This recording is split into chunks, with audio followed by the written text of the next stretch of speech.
ఏంటంటే ఇప్పుడున్న పీరియడ్ని కొంతవరకు పాజిటివ్గా మలుచుకోవడం అనేది వెరీ వెరీ ఇంపార్టెంట్ అనమాట. అదొకటి కాకుండా పార్ట్నర్షిప్ బిజినెస్లో ఉన్న వాళ్ళు కూడా తప్పక ఏంటంటే కొంతవరకు ప్రాబ్లమ్స్ వచ్చే ఛాన్సెస్ని ఒక పార్ట్నర్ వాకౌట్ అయ్యే ఛాన్సెస్ మనకి ఎక్కువ కనిపిస్తున్నాయి.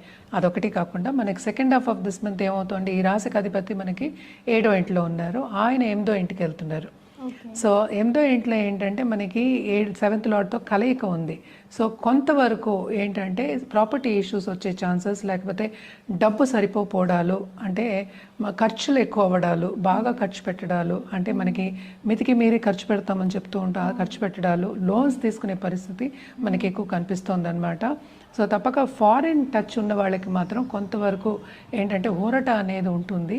కానీ కూడా ఈ మంత్ అంతా కొంతవరకు జాగ్రత్త తీసుకోవాల్సిన మంత్, ఎస్పెషల్లీ హెల్త్ రీత్యా, అటు రిలేషన్షిప్ రీత్యా, అండ్ ఆల్సో కెరియర్ ఆపర్చునిటీస్ రీత్యా కూడాను. సో జాగ్రత్తగా ఉండడం అనేది సింహరాశి